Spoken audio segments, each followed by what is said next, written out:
په کندهار کې د وچکالۍ د اغیز د کمولو تازه هڅه. مسؤلین وایي د عمل د کندهار په شاولي کوټ او د دغه ولایت په سپین بولدک ولسوالۍ کې د باراني اوبو د مهار د درې لویو بندونو چارې 80% بشپړې سوي چې په جوړېدو او پکښې د اوبو له ذخیره کولو وروسته به په یادو دوو ولسوالیو کې د کرهڼې د ودې او د وچکالۍ د اغیز په کمولو کې مهم رول ولوبوي.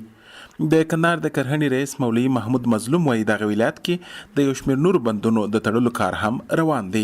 بولدک په ولسوالۍ کې دی، یو د شاولي کوټ په ولسوالۍ د سرسخر بند دی، یو د سوزنی دی او یو په بولدک کې د دغه دی د کوڅې د ډم په نامه باندې دی.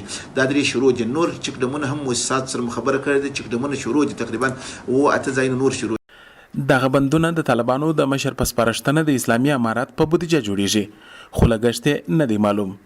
د کندهار په سپین بولدک او شاولي کوټ ولسوالۍ کې د بندونو د جوړېدو د پروژو مشر عبدالخالق وایي د بندو جوړېدل به 50,000 جریبه ځمکه خړوبه او تر 5 میلیونه متره مکعب زیاتې اوبه به ذخیره کړي. چکډمه دي چې د کندهار د بولدک ولسوالۍ او د شاولي کوټ ولسوالۍ او د کښته شاولي کوټ ولسوالۍ کې جوړیږي. دا درې چکډمه دي چې په مجموع کې تقریبا 5 میلیونه متره مکعب اوبه نیسي او د شیخ صاحب د خلکو په غوښتنه د شیخ صاحب په خاص هدایت سره جوړیږي. د سیمې خلک وایي د دغو بندونو په جوړېدو سره په کندهار کې د وچکالۍ د اغیز د کمیدو ترڅنګ خلکو ته د کار کولو زمینه هم برابره سي. خدا پاک موږ ته دونه وسره کې هر سړی وکړي کور یې ودان چې دغه ډمونه جوړ کړي په افغانستان کې په ژوند وچکالي راځي نه و چې کوم د سیلو اوبه دي هغه ګټه پالتو چې هر پراره خوا چې ولاړ موږ دونه ذخیره نه لرو چې وساتو که په ورځ سیلو راغلی په هغه 1 ساعت او 2 ساعت په کار مو راځي که نه یو بالا اولاد زموږ سره پالتو.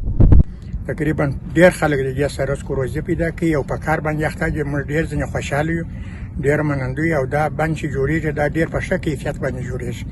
کندهار کې د باراني اوبو د ضایعاتو له امله هر کال د دغه ولایت اوسیدونکي د وچکالۍ له ستونزو سره مخ وي خو تازه مسؤلین وایي د لویو او کوچنیو بندونو په تړلو غواړي نور سیلابي اوبه ذخیره او ورڅخه د کرنیز سکتور د پیاوړتیا لپاره ګټه پورته کړي.